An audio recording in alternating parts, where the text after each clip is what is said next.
Hi friends, my name is Emily and welcome back to my channel. Today I'm going to be doing my November 2019 reading wrap-up. November went by like that. It's a side effect of working retail and experiencing the chaos of a retail Christmas. Let's just jump right into the books.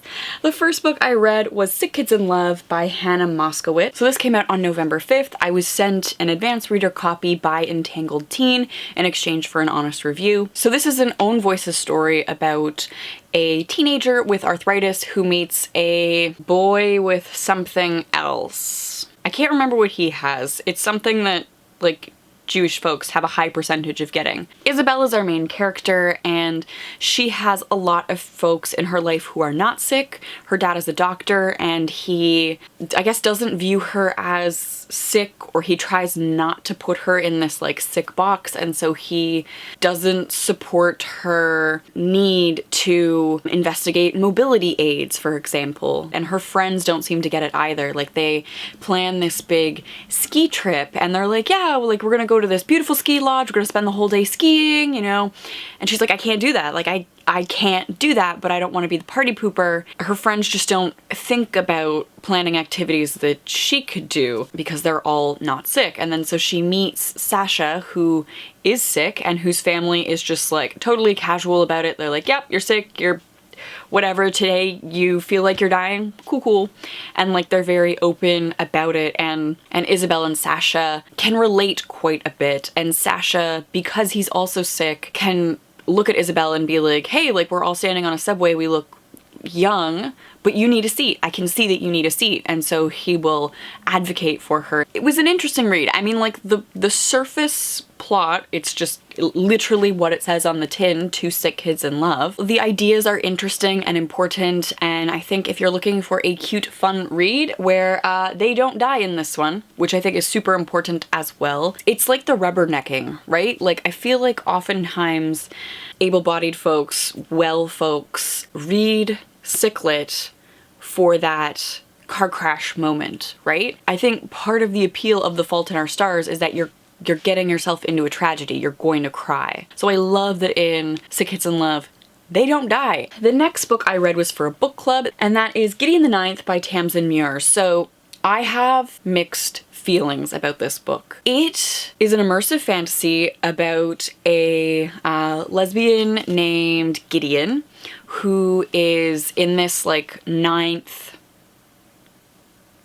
I don't even know what to call it. Like, there's so much world building.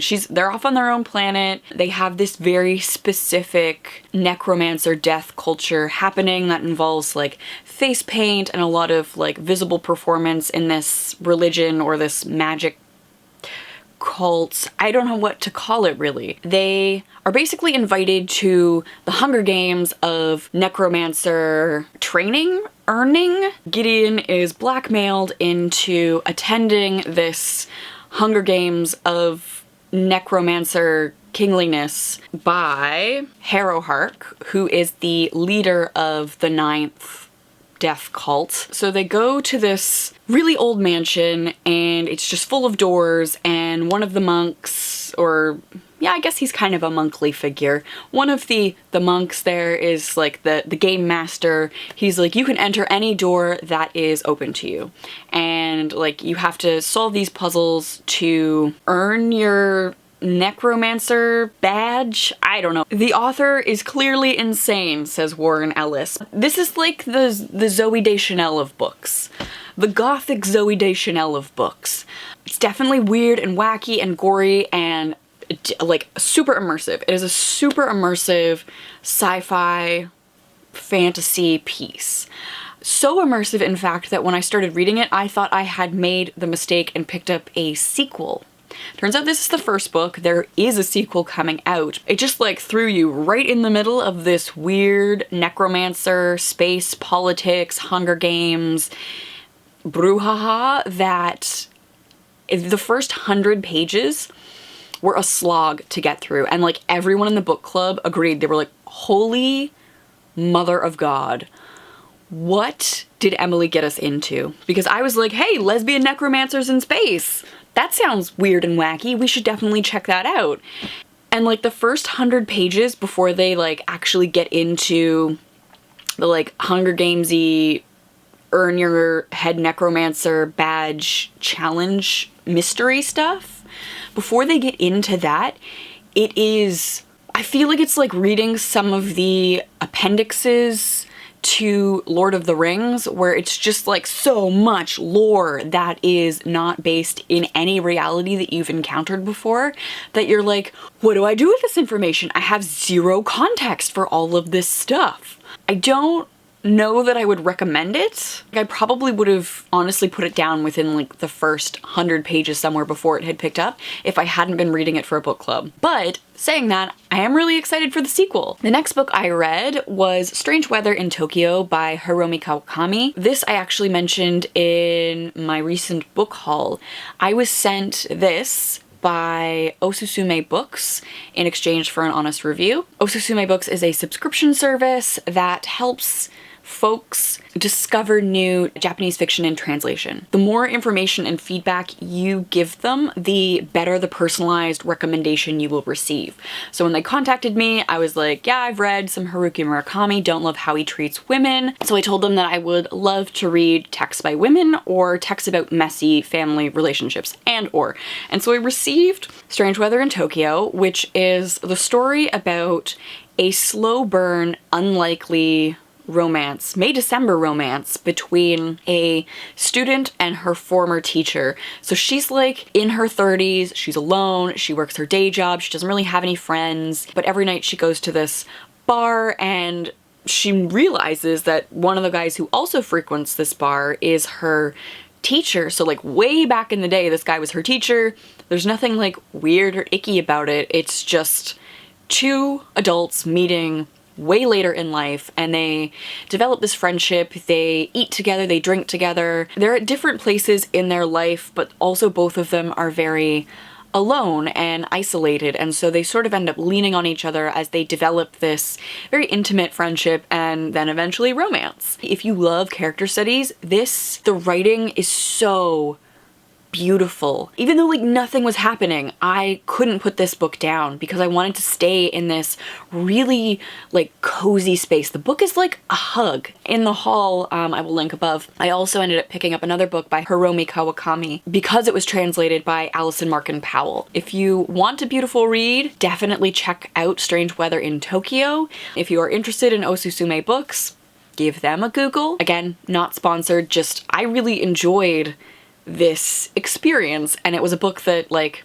I never would have encountered otherwise. The next book I read was The Haunting of Hill House by Shirley Jackson, which I actually have a whole review for. I will leave it linked above. Well, maybe not a review, it's like a thoughts on, a loose collection of ideas that I filmed and put in one video.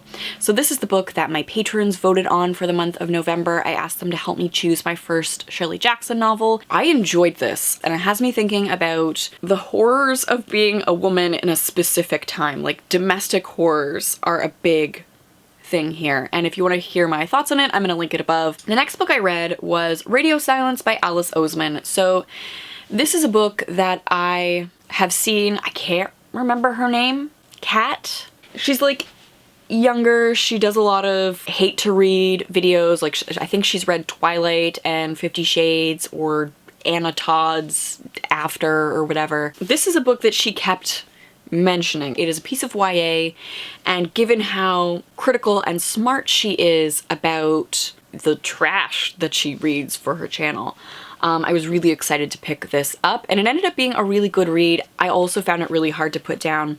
So it is the story of two online creators who happen to meet and then start producing content together. They both have a lot going on in their personal lives. Frances hides a lot of herself from her friends at school. Like, they don't know that she's into art. She's just like boring. She doesn't really have friends because she doesn't share. She's not vulnerable about herself in any way. And Alid is, again, isolated in his own way too. He's keeping this creative endeavor a secret. I think what I loved about this was the young people doing the creative things. I love that it's immersed in technology and fan culture. I really enjoyed both the characters. I loved that the characters had a friendship and not a romance, and that it was an intimate and vulnerable friendship. Definitely worth the read. I am so glad that I picked this up. And then the last thing that I read in November was We Have Always Lived in the Castle by Shirley Jackson. So this was the other option in the poll that my patrons voted on. It didn't win the vote, so no separate review for it. But Shirley Jackson just captured my attention and my heart this past month. So We Have Always Lived in the Castle is the story of Mary Cat and Constance, who are living in this big old house. Constance somehow murdered their whole family except for Mary Cat and an uncle who survived because he didn't take that much poison. And the town is like, ooh, like everyone beware of Constance because she's a murderess.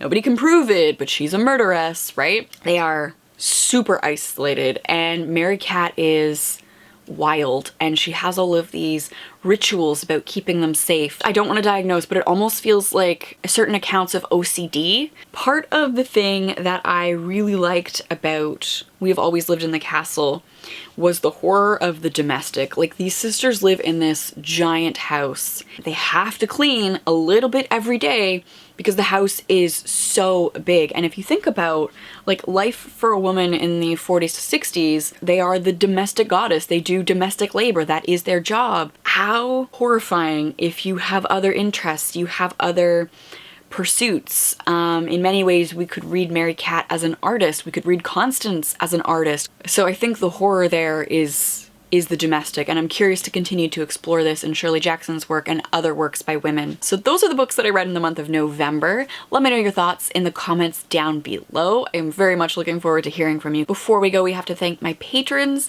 Thank you, patrons, for making videos like this and long-form content possible. I really appreciate the work that you enable me to do. Until next time, I was gonna say long days and pleasant nights. That's the Dark Tower. I've been filming Dark Tower too. Bye.